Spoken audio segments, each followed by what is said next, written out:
I'm just gonna say. And I'm here with my family. Or with my family.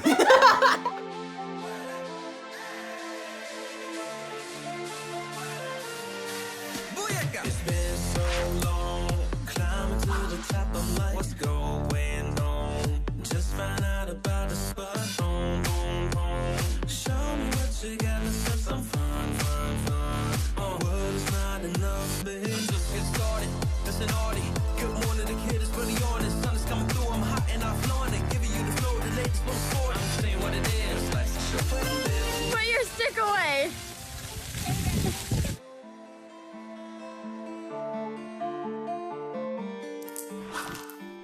What's up, family? It's your boy, Lancey, and I'm finally back. As many of you know, I took a break off of YouTube due to a medical reason. I was diagnosed with sick sinus syndrome, and I've been on the road to recovery ever since. It's my avocados. Thanks. As you can see, I'm at my friend Caitlin's house. I was thinking about how to do this video, and she helped me. She found a cool idea that you guys are gonna see in this video.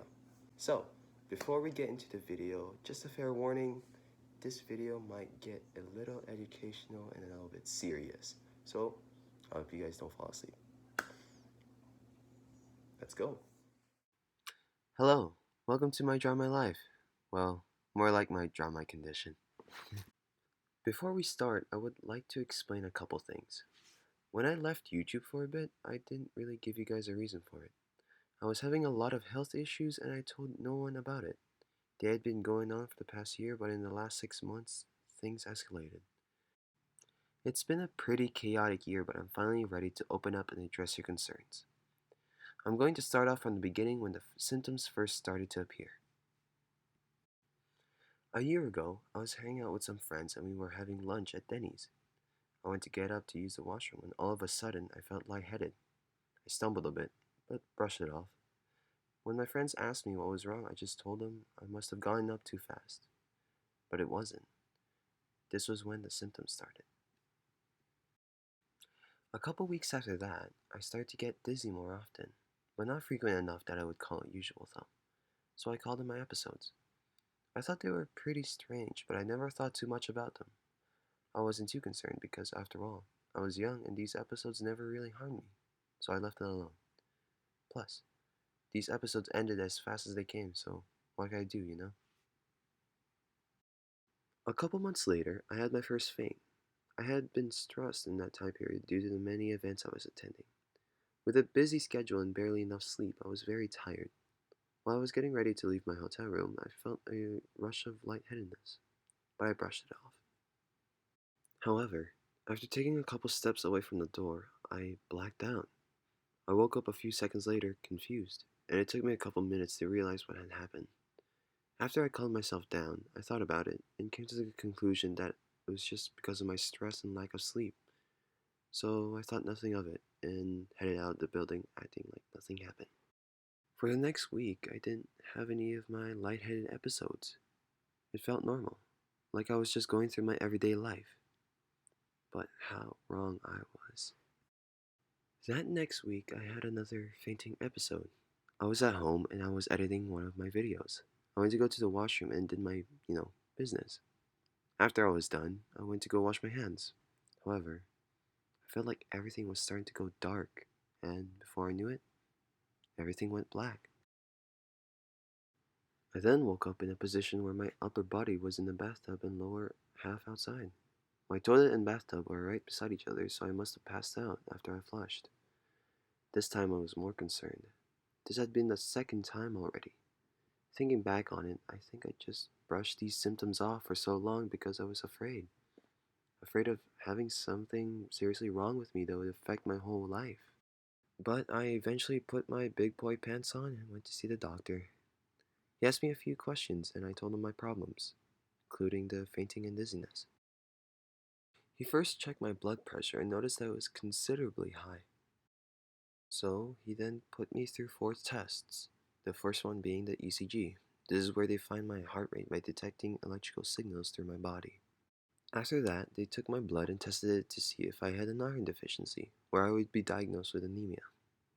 Then they put me through a test called a tilt table test. This is where they lie me down on a table and check my circulation by rapidly changing my position. After that, they put me through the stress test. For this test, they had me hooked up to an ECG again, but this time they had me run on a treadmill. After they were all done with that, my doctor came to me and said that the reason for all my symptoms was due to my high blood pressure. He then prescribed me with meds called calcium channel blockers, which reduce my blood pressure. Little did I know that this medication was going to make my condition worse. At the same time, I was very relieved with this news. I felt like I had no more worries and that my condition was solved. I then went back home and realized that wasn't the case. My condition took a turn for the worse. But I didn't like the thought of emergency rooms, and the idea of sitting there for 6 hours for help, let alone the fact that one minute I was having an episode, the next I felt completely fine. What was I supposed to say to the doctor? Oh, I had some chest pain a minute ago, but now I'm completely fine. Sorry for wasting your time. He looked at me if I was insane. I felt like I was going insane. The weeks after that, my symptoms didn't stop. They were even worse. My episodes became even more worse and more frequently. Along with that, I started to gain new symptoms like chest pain and episodes of confusion. I then scheduled another appointment with my doctor, but he was on a holiday and his receptionist recommended me to go to an emergency room. Finally, after 2 long weeks, I could get in to see him. I told him about my symptoms and how they were getting worse and how there were new ones. He then knew that he had to take this more seriously, so he put me through the same tests as before. However, he noticed something new in my ECG. He noticed that I had an abnormal heartbeat. He also saw this when he looked on my stress test, so he suggested the Holter monitor. This is basically when the patient wears a device that keeps track of your heart rhythm. He then sent me home and told me to come back the next day. That day came and he looked at my results. After examining it, it turns out that I had sick sinus syndrome. Sick sinus syndrome is a group of abnormal heart rhythms called arrhythmias that occur due to your heart's natural pacemaker, the sinus node, not functioning properly. The sinus node is a part that is inside of your heart and it regulates the pace and rhythm of your heartbeat. A normal heart rate is 60 to 90 beats per minute, whereas with sick sinus syndrome, the heart rate can fall to a risky 40 to 50 beats per minute, or less, before it gets noticed. When my doctor saw my heart rate, he said that it went as low as 35 beats per minute. He then apologized because he realized the cause of my symptoms and why it got worse. It is still valid that I had high blood pressure. However, due to the meds that I was taking, it caused the sick sinus syndrome to be even worse.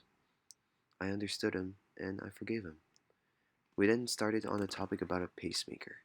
It's normally recommended to get a pacemaker when dealing with sick sinus syndrome. My doctor and I discussed that the best option for me was to get a dual chamber pacemaker. Before getting a pacemaker fitted though, I need to have a preoperative assessment, which is basically an appointment with a doctor or nurse that would make sure that I was able to have a surgery. So on July 16th, I was to have my procedure done. My electrophysiologist, a fancy word for a special heart doctor, was going to do a thing called a transvenous implantation. Basically meant that they only made me numb throughout the whole procedure. I was not asleep at all. Once they confirmed I was A-OK to have the surgery, I was excited because I felt like I was a step away from being me again. I was lucky because I didn't have to wait long at all. Since my condition wasn't life-threatening, there was a chance I could have been waiting for up to 18 weeks. But luckily, this wasn't the case. I was scheduled to have a surgery in 2 weeks' time. The procedure only took an hour, but man did it feel like an eternity. I ended up staying the night at the hospital. I had to be hooked up to a special monitor so the nurses could keep an eye on my heart rhythm. And I also got a chest x-ray done so that they could check the position of the pacemaker. Once they made sure everything was A-OK, I was prescribed pain meds for the first 2 days. I had to take it easy for 4 to 6 weeks, and after 7 days, I got my stitches removed. I got a checkup 4 weeks later. Everything was fine. I haven't had any issues since, although now I have to get a checkup every 3 to 12 months. I'm happier now. Feels like weights being lifted from my chest. I felt so bothered not knowing what was going on with me. It really started to affect my mood. I just couldn't be bothered to deal with everyone else when I couldn't even deal with myself, so I took a break. What? Now I'm back, and better than ever. And I hope you guys enjoyed the video. I hope that answered any of your guys' questions, and I hope you learned something new.